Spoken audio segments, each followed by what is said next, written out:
All right. Good morning. Thank you guys sincerely for making the time this morning. Greatly appreciate it. Uh, we're just going to talk about some things that are general to hurricane preparedness, and then also a few things that are specific to El Portal hurricane preparedness. Um, so, as I'm sure you two are aware, the Village of El Portal emergency management team consists of Mayor Omar Nickerson, our manager, Christia Liu, and Chief of Police, David Magnuson. And so if residents are trying to contact our EMT either out ahead of a storm or after, these emails will be the best. Outside of that, the general phone number for the village would be the best to relay a message to them.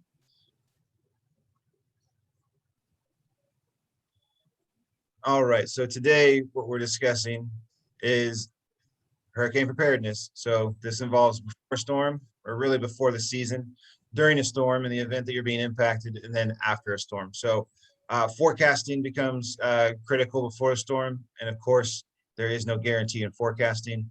We're going to talk about evacuating versus sheltering in place. We're going to talk about pantry and water preparedness. We're going to talk about neighbors in need. During a storm, your personal safety is paramount above all else. Property is then secondary, and then news and information and how to get it during a storm we'll cover briefly. After the storm has passed, hazards become your first priority. We'll go over the main hazards, but there are many hazards after a storm, as you can imagine. Personal safety goes right along with that. Then we have, property check and property accounting, and then local government communication. So in a nutshell, you're looking at your hurricane season here, prepping, being prepared during the storm to deal with the impact, and then what to do afterwards. All right, forecasting. Conditions change rapidly. You should have an idea of what you will do if the track moves east, west, or head on to your sheltering location. A storm head on or a storm moving near to just west of you are the two most dangerous places to be. And I'll have a graphic in a minute on that. Irma is a great example. Irma impacted El Portal with only Category 1 strength, while coastal Coconut Grove and the beaches received Category 2 strength. Of course, the Florida Keys took the head-on Category 4 eye wall of Hurricane Irma. So it's an excellent example of how these storms impact entire regions, which will affect the ability for local agencies to respond. So it's not always the size of the storm, but really the track. We've had several storms. I'm sure anyone living here within the last 10 years knows that there have been multiple storms that have impacted the entire state of Florida and even regions beyond, which affect all kinds of agencies' ability to respond after the disaster. This highlights the need to have multiple sources of information and several different contingency plans. So it's not just a matter of preparing for, Category 2. You need to prepare for head-on, whether it moves east of you, west of you, and then what strength you're going to get within those bands as it's passing. There are many resources, but here are a few of the websites and apps which many professional and amateur meteorologists use. This is an incomplete list, so you should focus on sources which give you information which is relevant to you and present it in a way you can easily understand. So especially before the storm, while you still have electricity, still have internet, still have the smartphone, still have the tablet, this is a great time to really digest a great deal of information. So just quickly, I want to, let's see, let me share my screen fully because I'm going to click on a couple of these links and we'll do that. All right. So the National Hurricane Center is a phenomenal resource. Analyses and forecasts, you have all this information here. Data and tools, all this information here. Educational resources. First on the list, be prepared. National Weather Service Hurricane Prep, right? National Weather Service Hurricane Safety. So there's an incredible amount of resources right here at the National Hurricane Center. And the National Hurricane Center is a world leader in hurricane preparedness, typhoon, monsoon, whatever name you're calling it. and many of the National Hurricane Center's resources are based out of Florida. So the National Hurricane Center itself is almost a local resource for Floridians, but at the same time, it is a leading global resource as well. All right, let's see if I can select the correct one here. Oh, we're back. All right, I do want residents to be aware that we have a local El Portal forecasting ability. This is courtesy of our local resident, Hugh Gladwin. All right, so let's see, I'll minimize this because what I want to show is this address right here. It's C7, standing for the C7 Canal. So that's C7 Rio Chico, so Little River, c7riochico.net/EPW, El Portal Weather, / And so Hugh has put together a phenomenal website with resources here. And in addition to this, if you're scrolling down, you've got storm news. This is still going back to ETA, but this will be, he does a very good job of updating this. Luckily, nothing to update yet this season, but there are even El Portal specific flood maps with links, floodplain maps with links that are also very helpful. So the El Portal Sustainability and Resiliency Task Force information is all here as well. Know the elevation of your home. There's just so many fun resources. I really do enjoy pouring through Hugh's website, and this is all very specific to El Portal, and we are very lucky to have such a resource. All right, I included local 10 weather because local news channels certainly are going to give you up-to-date and accurate information for your area. So local10.com/weather. In addition, we have local channel 7. And again, this is an incomplete list. So if you know of other resources that you'd like to use or that you are good with using, so this is wsvn.com/weather. By all means, any source of information that works for you, we certainly encourage you to go after that. All right, for apps, I didn't have links for this because I'm on a laptop, I'm not on a smartphone, so I can't jump into the app for you, but Ready MDC is a phenomenal hurricane preparedness preseason. You can have information that's helpful to you during the storm as well as after, all through the Ready MDC app, downloadable for free from wherever you get apps for your smartphone. Max Tracker. So I use this personally. I think it's wonderful. This has all of the National Weather Service updates for any storms that are occurring anywhere in the Atlantic Basin. The Max Track, this is for a cell phone or a smartphone. You could just look up Max Tracker in the search and you'll find it. Clear Skies is another one. This is kind of an astronomy app, but it gives you an excellent idea of, say, you know, the initial timing of when bands are going to be impacting you, because it will forecast cloud coverage, basically. So this is for amateur astronomers, this app. There are others. There are many amateur astronomer apps that will help you understand when those first bands would be impacting you.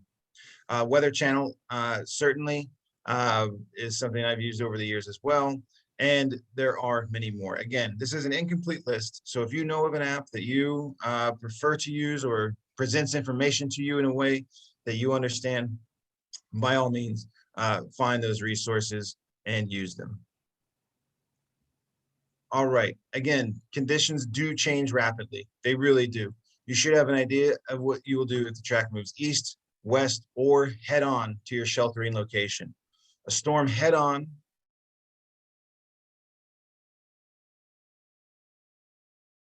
no one can truly predict where a storm will go or its true strengthening or weakening timelines. Have a plan, use your best judgment, always err on the side of caution.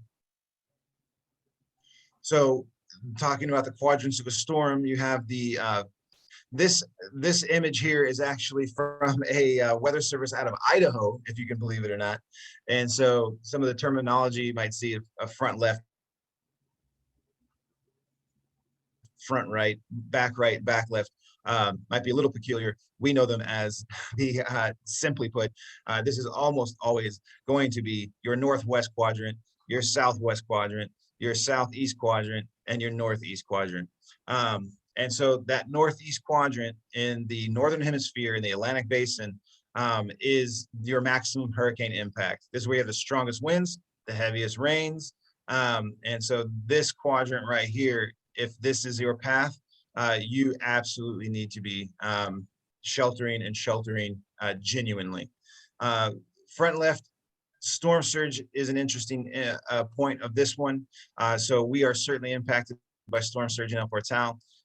We certainly have homes that are in very low elevation. The back left, weakest in quotes, because they're, even the weakest part of a storm can still bring danger and present challenges. So weakest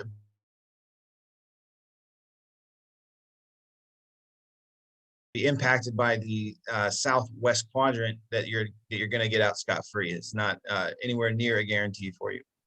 And then this southeast quadrant, back right termed here, significant wind. So your heaviest impact pushing here, wind is following right behind it.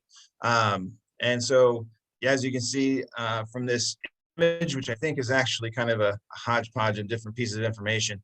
I don't recall this as really being the track of EDA, but that's all right. The point being that these forecasts of which quadrant is going to be impacting you are very significant in determining what you are going to be doing while the storm is impacting you. All right. Evacuation versus sheltering in place. It is important to know your flood zone. So I will pop over here. Let me drop this down so you can see it. So look, this is Miami-Dade County resource, mdc.maps.arcgis.com. All right, apps, web app viewer. If you get into the Miami-Dade County website, and even in the MDC Ready resource guide, you're going to find links to this map. Additionally, in the Hugh Gladwin's website of the c7riochico.net /EPW, remember again, these El Portal specific floodplain maps are presented here as well. Elevation, you match your elevation with what the predicted storm surge is, and then that gives you a fairly decent idea of what you're going to be up against in the middle of the storm. It is important to heed warnings and alerts from the Miami-Dade County Office of Emergency Management. And so knowing this, there will be alerts and things to this effect, miamidade.gov/global/emergency/home.page. All right. Again, you go to Miami-Dade County's website and you'll be able to navigate and find this information. There will be alerts out ahead of storms, not just during storms. And so you will want to be paying attention to these county bulletins as a storm is approaching. It is important to know what rating of storm your roof is designed to withstand. A lot of people couldn't tell you that if you ask them, hey, what rating is your roof rated at? What materials were used? When was construction made? All of these types of things. This is important to know if you're going to evacuate or if you're going to weather a storm. If you're going to try and take on a storm, you need to have an understanding of the integrity of your home, domicile, structure, what have you. It is important to know who, where, and how you will be staying with friends or family who have stronger structures or less flood risk than you do. So before hurricane season really gets underway, that is the time. Right now, essentially, is the time to start bribing your friends and neighbors. We always kind of had a group of people, this is a little bit years ago, but we always knew kind of who we were going to be staying with during hurricane season. Now we do feel more confident in our home. And so we essentially plan to weather in our home unless for me personally, if we're getting to be category 3 forecast or stronger, then that's when I'm looking at absolutely evacuating. It is important to know where to find information on evacuation assistance. Okay, so if you are in a place where, oh boy, there we go. Let me wait and see if this loads. How's my, I'll ask now, how's my signal? Am I coming through clear? Okay, very good. So miami-dade.gov/global/service emergency and evacuation assistance program. So if you do know that you pretty much almost in any circumstances you're going to be evacuating, there's a lot of resources out there for you to understand where shelters would be, what the rules of those shelters are. So pets becomes one of the biggest issues to know where a pet-friendly shelter would be located. If you're evacuating, leaving the area completely, then you'll need to know where pet-friendly shelters might exist elsewhere in Florida. Uh, and additionally, might be hotels, what have you. Um, uh, if you have special needs, these are all things that need to be thought out of ahead of time so that you're not backpedaling in the moment to try and find solutions. All right. It is important to know where you will shelter your pets. The link here that I have is, again, a Miami-Dade County resource, miami-dade.gov/global/service pet preparedness during a hurricane. So surprise, surprise, Miami-Dade County deals with a lot of storms, has a lot of resources for you, and you certainly should take advantage of that. We have some of the best resources in Miami-Dade County of anywhere on earth for such information. All right. I need to see if I can hide this. Let's see. There we go. All right, that's better. Before a storm, pantry, water, and essential supplies. There are many guidelines for stocking up before a hurricane. You can begin stocking up on non-perishables at the beginning of each season and slowly build your supplies. It would be wise to spend part of the winter eating these goods and starting again each year with freshly acquired canned goods. If a storm is imminent, there will be lines for all supplies, and supplies will be short. It is wise to keep cars full of gas throughout hurricane season and to keep any water purchased in plastic containers in a cool, dry place. You should plan on having enough supplies to last you, your family, your pets, and even some consideration for neighbors for 2 weeks. The rule tends to be 3 days. In my experience with Wilma, with Irma, with Katrina, 2 weeks is not crazy. So 3 days is the minimum. You should have a minimum of 3 days of supplies on hand, but you should seriously consider having 2 weeks of supplies.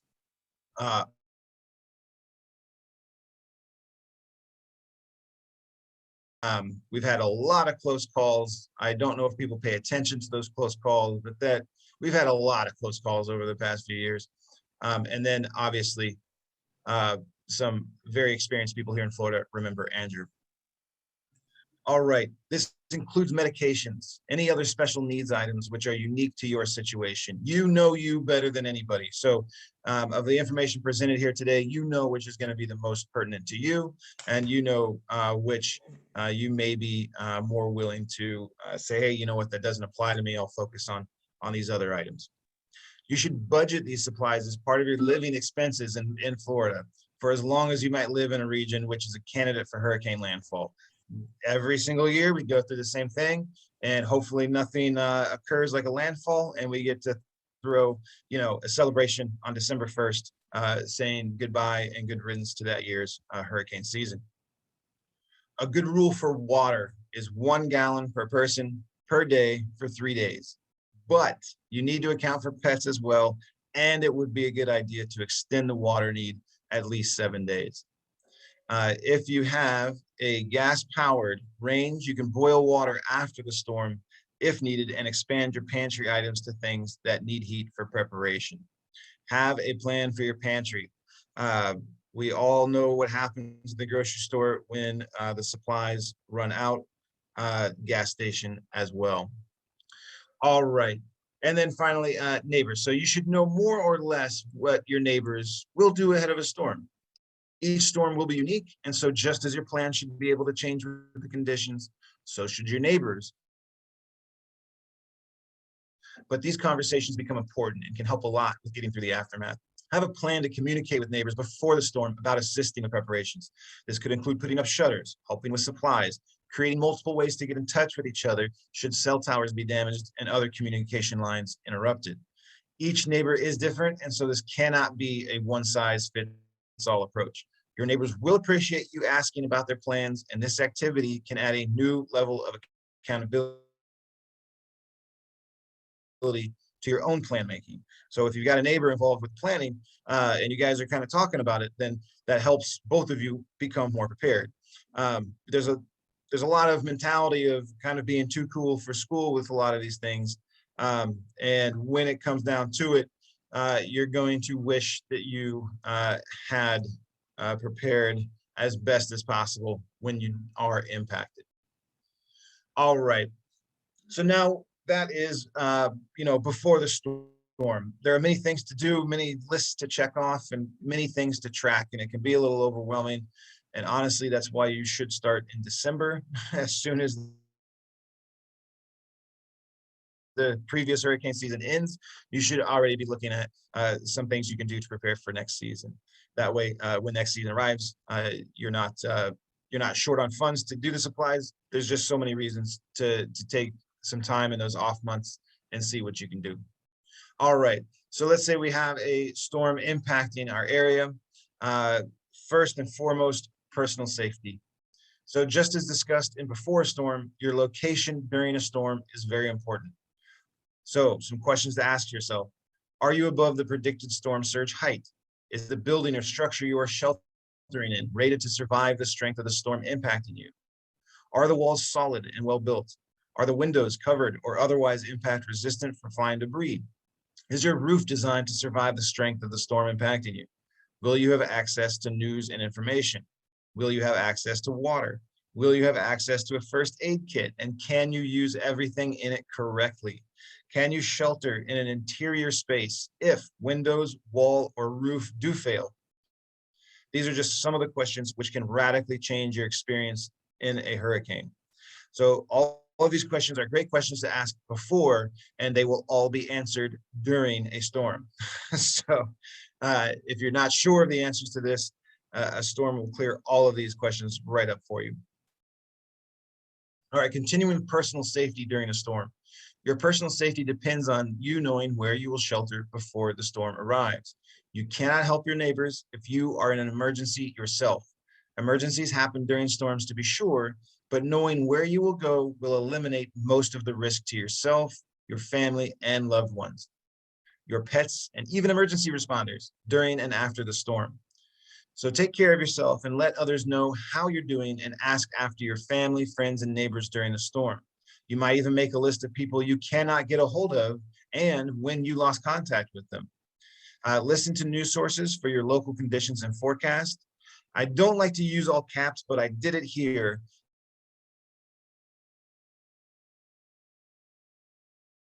Inside during a storm. Generators put off noxious fumes. They will gather in a closed space, and they will create a deadly situation. So, I'm a parent of children, and I never take it personally with all of the PSAs regarding hot cars and, not leaving your children in a hot car, right? And I can tell you as a parent that there have been times where I have freaked out because we have absolutely had a child fall asleep and forgotten they were in the car. So no one's calling you stupid for saying don't operate a generator inside during a storm. Take this seriously. Do not attempt to operate a generator inside during a storm. It is outrageously important. Entire families have died from this activity. It is worth repeating and repeating again. You should have tested the generator you're going to use before the storm, and be prepared to be without electricity until you can safely operate it outside after the storm. These generators should not be used for 220 volt applications either without fully understanding how to ground the generator. It's not as simple as a wire stuck in the ground. Generators are for after a storm, except for some of the top line models in new construction, which are coded to operate outside during the storm. These generators are almost always permanently anchored outside the home and attached directly to the main electrical panel. If you do not have a generator like this, that means you have a traditional generator, perhaps with a pull cord to start it. It has a couple of little wheels on it. or maybe it's a new small quiet, like one of those Honda generators. All of those portable generators can only be used outside. Only use them outside. And then the rule is to really only use 120-volt applications. So you plug in a window unit to get some electricity. You plug in a refrigerator so you can expand your food options. But any appliance that requires 220 volts, so washer and dryer, a lot of stoves, ranges, things like this, anything drawing large power, you just honestly need to be prepared to be without until electricity is restored. This is incredibly important. You should have most devices already unplugged if you are anticipating losing power. All right. So moving from personal safety, which is the single most important thing during a storm, secondary is property. Your property is not worth your life. Store mementos and important documents in watertight containers and place them as high as possible in the home. You do what you can to save property, but never risk your own life to save property, no matter how sentimental it is. You can take videos and photos before a storm, even take video and photo evidence of damage during the storm, and submit these with claims for the insurance company after a storm. It's always best to review policies and document possessions before the season begins. Again, going back to preparation.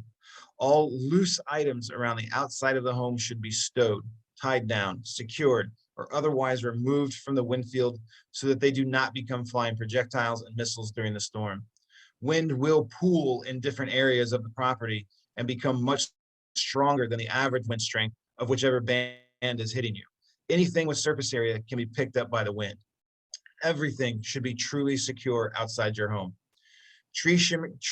Forgive me, that's a tongue twister. Tree trimming should be done on a regular basis with some consideration given for each species of tree to know how and when to trim so that the tree becomes more stable and not weakened.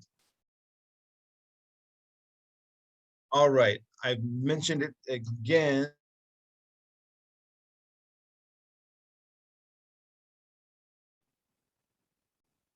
Okay, I did just want to be very clear that personal property is never worth your life. All right, during a storm, news and information. There are many news sources, but most are only accessed through online activity, which requires a Wi-Fi signal or a cell signal and electricity. There all are alternately powered radios for purchase, and radio stations have a long history of heroic acts by personnel risking their lives to keep a tower broadcasting during a storm. Radio can be a great source of information if online resources become unavailable. You need a way to get information during a storm to know what you should be prioritizing and when, and when while the conditions are the worst.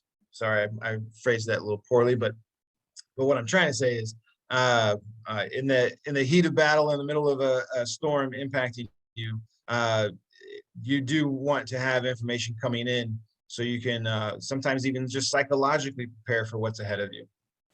Landlines frequently survive longer than electricity in a storm, but fewer and fewer people have a landline, or maybe they do, but not a phone that attaches directly to the outside line. Portable landline phones require electricity to operate. Your grandmother's rotary phone did not require any more energy than was already present in the telephone lines. So if you have an older phone that plugs directly, attaches directly to that phone line, you have a good chance of having that be operational during the storm. It is very important you have access to news during the storm. It truly is. So I know Brian Norcross is a famous story of how his ability to get information out during Andrew impacted so many people. All right. So we prepared for a storm. We were ready for it. The storm impacted us, and now it has passed, and the weather is clear again. So the first item to consider after a storm has passed are hazards. So I will say it again, your property is not worth your life. There can be many hazards after a storm, and you might ignore them to begin beautifying your property once more. Any downed wire, whether any downed wire, should be treated as a live high voltage wire, and you should never make assumptions about the power being off. Professionals from FPL or other agencies which they hire, or a telecommunications company, for example, should be the only persons handling any down lines off of poles. Once they finish their work, Then the telecommunications companies come in and they repair their lines. Because of this, you can be without telecommunications for longer periods of time while those companies wait for the power companies to address the high voltage electricity first. Any pooled water should be considered potentially electrified if any nearby poles have been damaged. Never assume that because you don't see a wire that any flood water is remaining or pooled water. Realize that there's actually a reasonable chance that they would be electrified, those pools of water.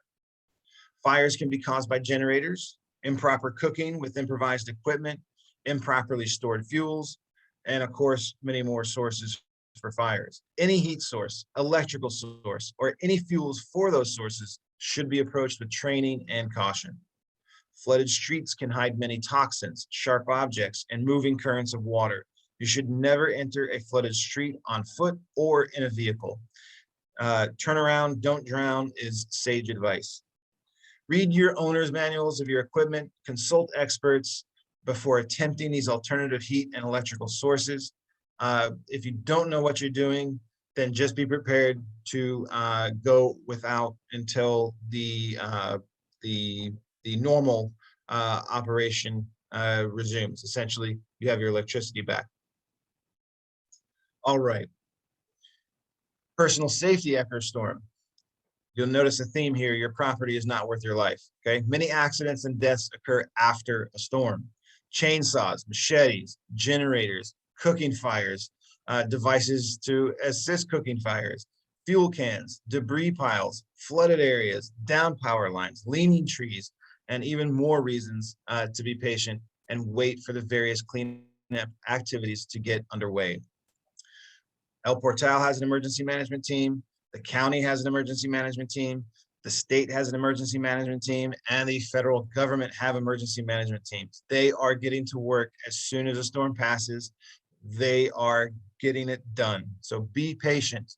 Wait for those cleanup activities to get underway and even complete sometimes before you get out to your business of chainsaws, machetes, and generators. Being in a hurry, not reading a manual, cutting a corner you know you should not cut. These can all lead to personal injury and loss of life, loss of property as well. The most prepared and patient will have the easiest go of it after a storm. So pick up a book, hang out, and wait for the all clear to begin cleanup. All right. So after the storm, you've been patient, you're getting to work, and now you can take a look at your property, okay? Again, your property is not worth your life. It bears repeating. After a storm, video and photo evidence can be helpful with the dealing of insurance companies. Begin by assessing the most critical aspects of the home or business first: windows, walls, and roof. Then assess interior walls, and finally appliances and possessions.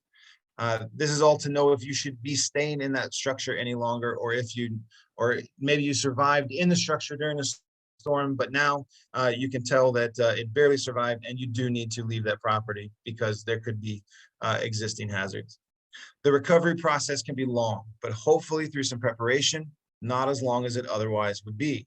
If you have evacuated, a neighbor who might have discussed things with you beforehand can do some of this documentation for you, or vice versa. You're in town, they left, you can do some documentation for them. Do not risk injury to begin cleanup before serious hazards have been eliminated by professionals. And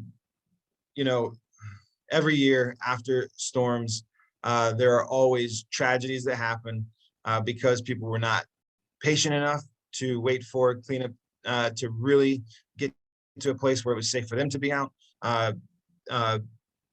You're going to be in a hurry.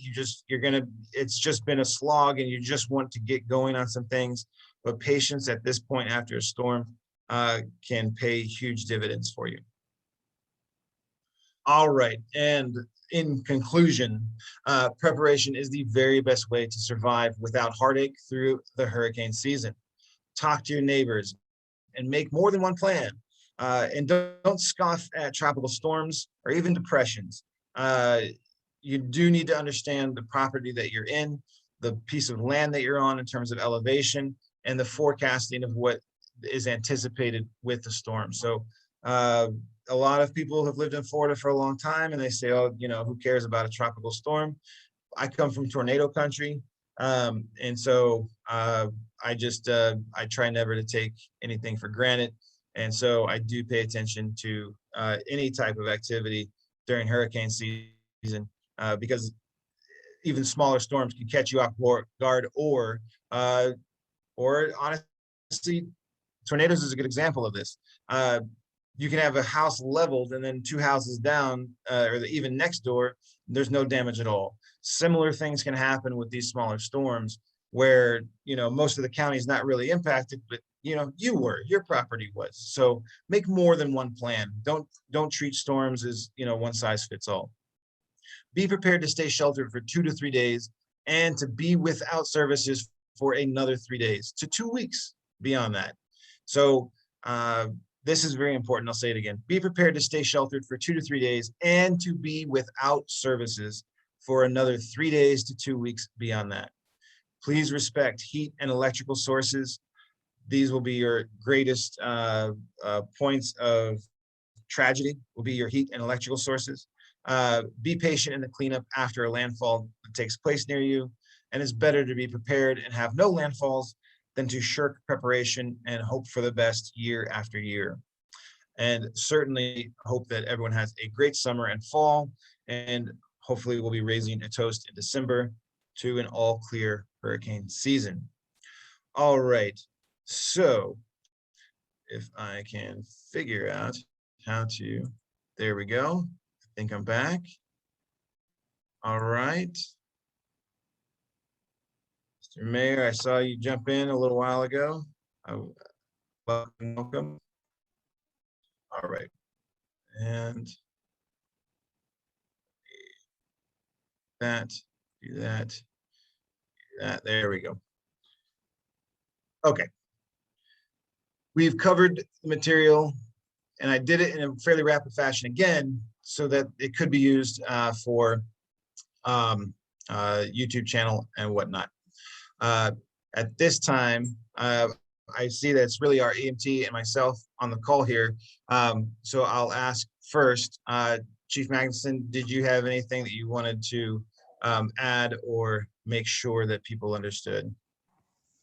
No, I think you covered everything. I did send out a list yesterday as well. There was a Red Cross Ready Hurricane Checklist, which I think everybody has it too. They can check off things as they can check off things as they go along. And, just to have it readily available, they don't have to log onto a computer. It can just be a magnet on the, on the Xbox or something. And, just stay on top. One thing though, medications is very important. And that's on the checklist. If you know you're running out of a medication and something very serious like insulin or something, get it before, because Lord knows when you'll be able to get it after. So, like you said, be prepared and be prepared way ahead of time. So, but everything else is fine. It's right on the money. Glad to hear it. I was a little nervous putting this all together, so I certainly wanted to make my emergency management team proud. So that's an outstanding reference. Thank you. Very good. All right. Manager Lou, do you have anything that you would like to add or correct me on, perhaps? No corrections necessary, but again, very good presentation. Mayor Nickerson, I appreciate it. I do have a yes, couple please. of things I just want to highlight that were touched on, but I just want to really bring it home for certain things that I want people to be aware of. I've been through Hurricane Irma with the village, and I was out there with no power, evacuated. I mean, the village hall itself will be it's in the flood zone that's typically evacuated first. So there will be no staff at Village Hall. If you choose to stay put, stay at home, unfortunately, there's not going to be staff or anyone in the Village Hall that's able to assist you because I evacuate staff. It's just the emergency management team that will be available. And really, we're going to be out in the field assisting, making sure power's on, keeping storm drains clear. I ask the people when they do their tree trimming pre-event, that means in preparation for, not the day of or the day before, and then put out this debris out in the yard. That is going to be cited as code violation. We cannot have debris on the front of the homes or on the swales, because that is hazardous to the rest of us. We ask that you secure your debris and put that away, not next to fences or mailbox. And please don't put them in storm drains or vacant lots or any commercial properties. Please keep that debris on your site if you have it, and then wait until the cleanup. As the Vice Mayor stated, just be patient. We will clean it up. It just won't, it will be in time. We are a small municipality, but we're certainly able to get out there and do the cleanup. It just will be at the time our contractors and the county get on board to assist us with that. I also want to just state, yes, go through your checklist, but if you live next door to a senior citizen, please check on them.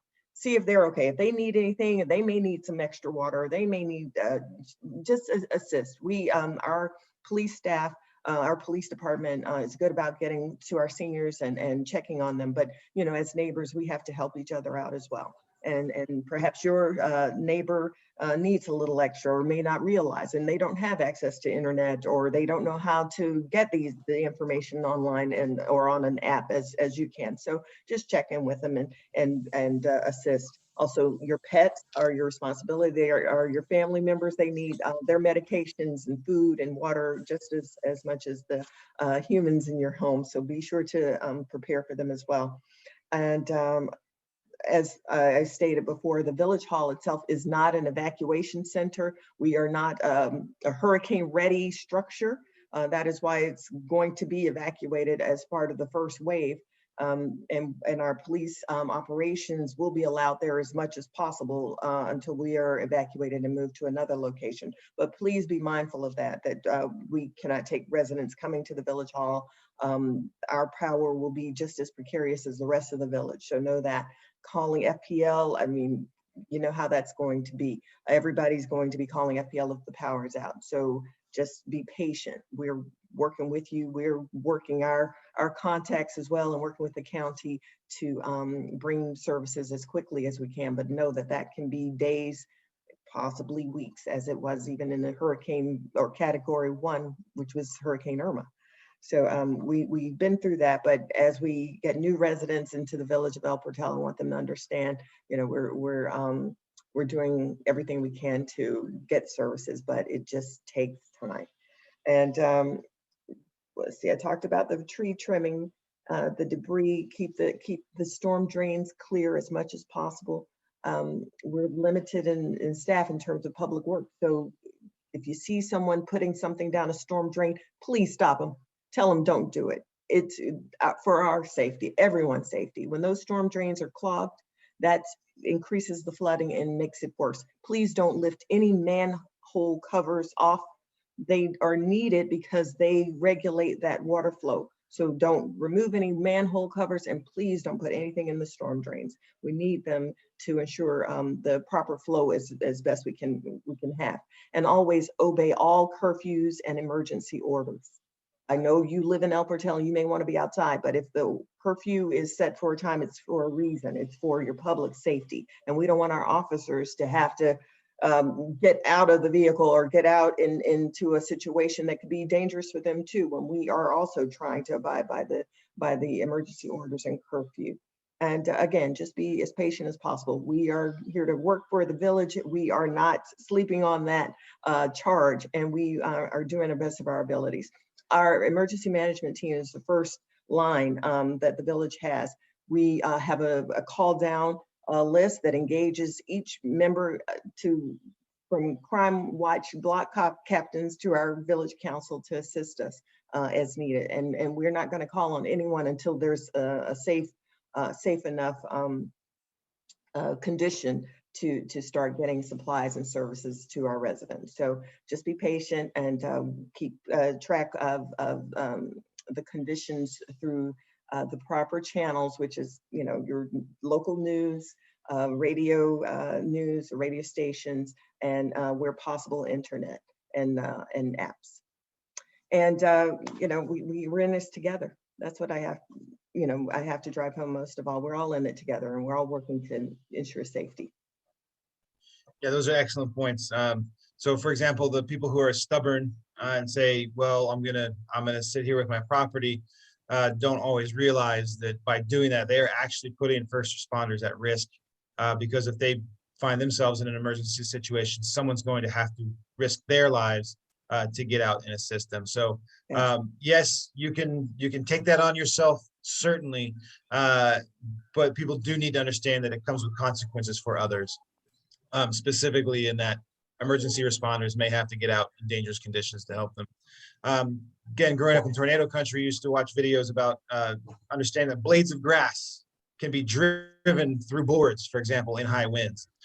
So if you are going to trim your trees, just as manager said, realize it's better to leave those, even the dead limbs, on the tree than it is to cut them off and have them laying on the ground. And yeah, you moved it from your property to somebody else's property, a vacant lot, what have you. The hurricane doesn't care about that. It's going to impact the entire region. The wind field is the entire region. And so simply getting it off of your property does not keep it from causing damage.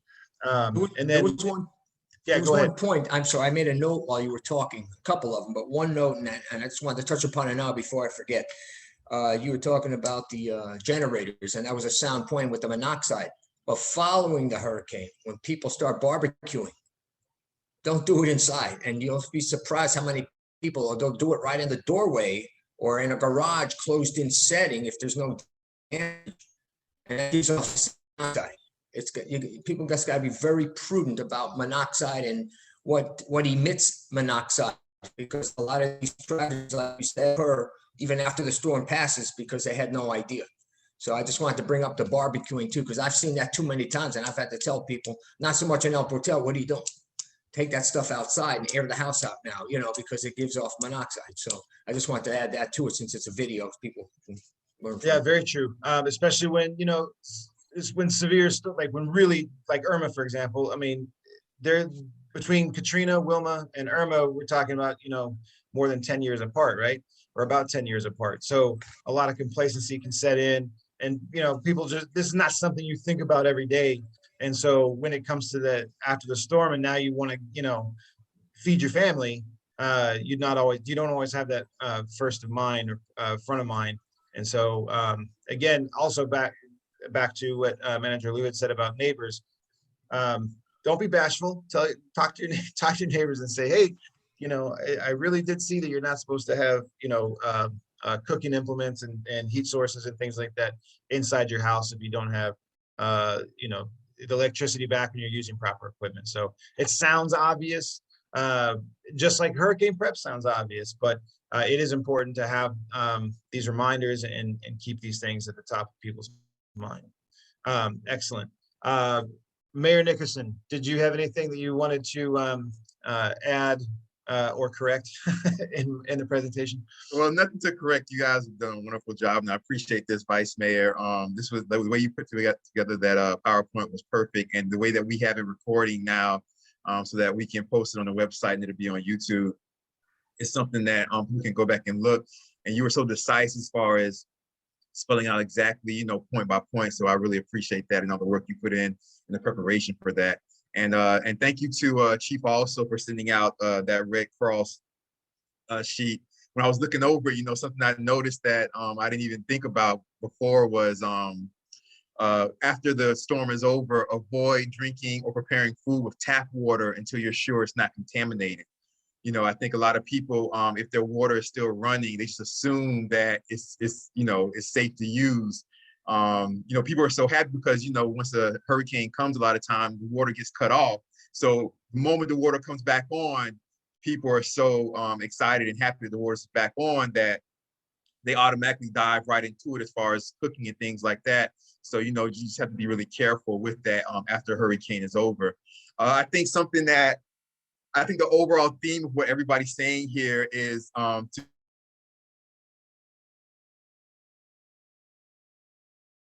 individuals need to way beforehand know where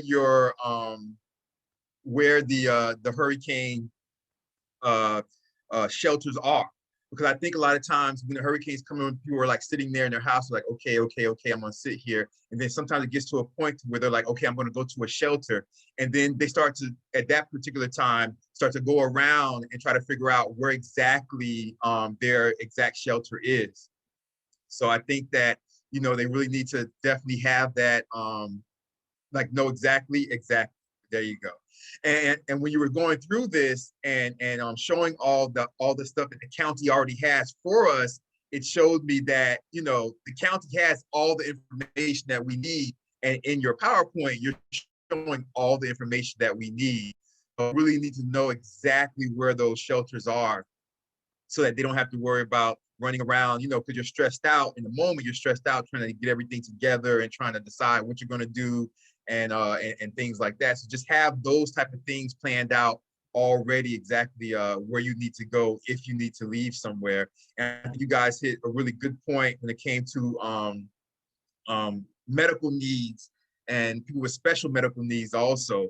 Those are really big points. And people, that may not be able to, I think Vice Mayor, you mentioned that may not be able to take their pet to certain shelters. Some shelters have, like they accept pets. Some shelters don't accept pets. So that's another thing, right? While you're planning out, what shelter are we going to go to if it gets bad? Oh, we can't go to this shelter. What's the next shelter we can go to that does accept pets and does accept animals? So those things, know those things before they come. I think that just to sum it up, just be prepared, you guys. When it comes to that, so that you're not running around, a couple of days before the storm is supposed to hit. Running gear. Like you should be the one. I want everybody else a child to be, the community that's like, oh, all right, well, I have a couple runs to make, but for the most part, everybody here, we're all prepared. We got everything. So you guys don't have to. I don't want our residents, I don't want our community to have to be the ones to run around and have to wait in long lines and have to deal with, stress, attitudes, and anger, and from other individuals in these long lines, at these different stores and things like that. So just be prepared, man. Have everything ready to go, so that I want you guys to be a little bit more, just I don't want you to be so stressed out when it comes down to it. But besides that, I appreciate the way you guys put all this together. I think there's some work that needs to be done still on our side. I mean, like us, the council, the emergency management team and things like that. I think that we should really, first of all, between myself and the manager, we really need to try to just make that contact when it comes to things like sandbags and things like that. El Portal, the reason why people wondered why El Portal a lot of times it just isn't a location to where we distribute sandbags and things like that. First of all, logistically, we just don't have the space. Like if you ever notice, places that have the sandbag distribution, it's kind of like a lot of places have the sand will be there, and then you have to bring your own bag. We have no space in El Portal. It's so small. Like, I just want the residents to understand, it's so small. We just don't have the space to dump a whole bunch of sand somewhere to where you can bring your own bag and fill sand. That's why usually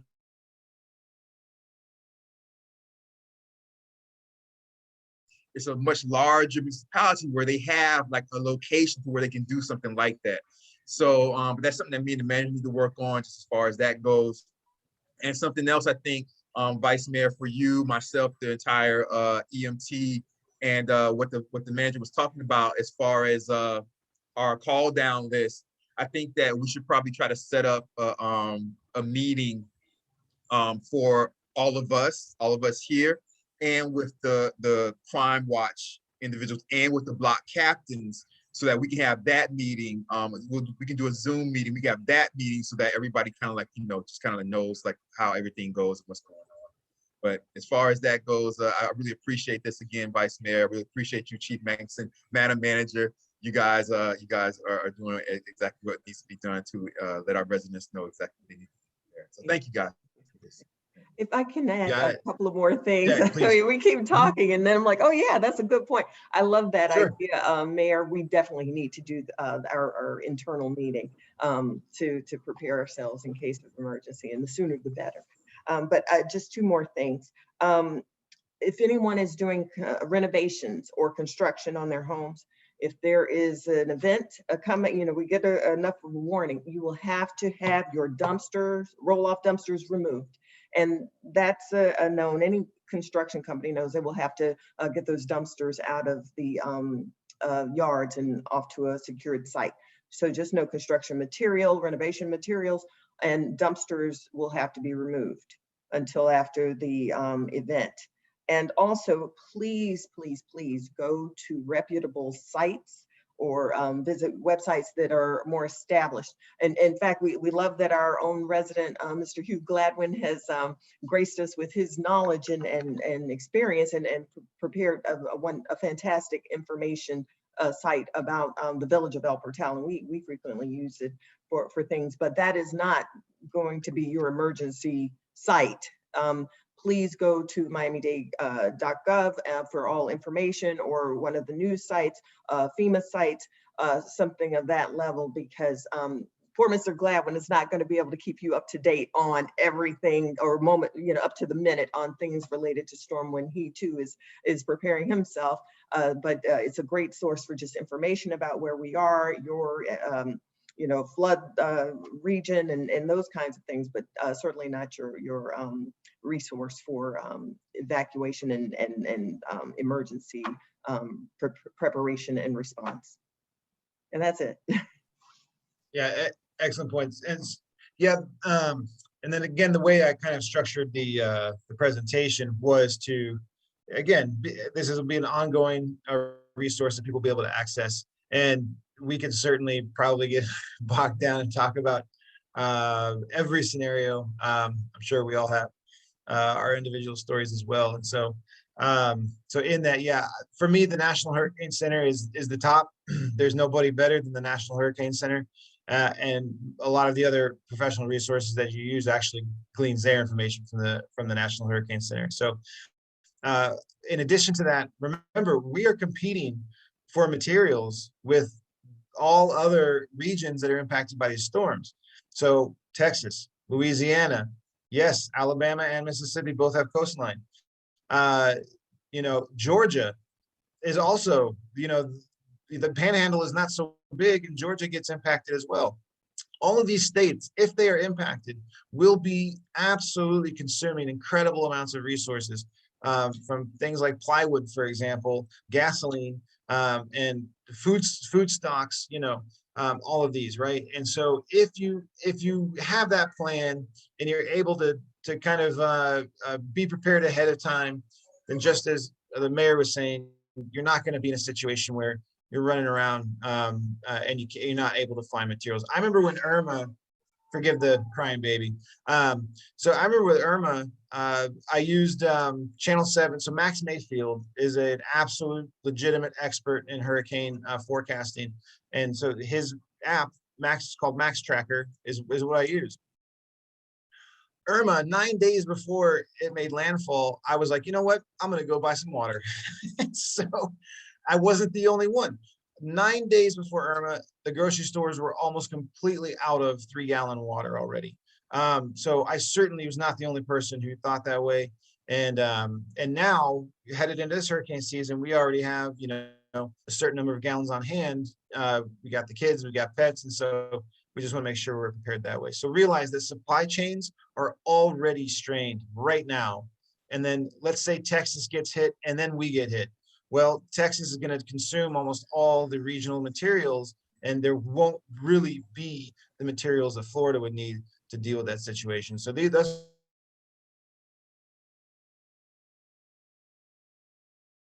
construction and real estate and things like this.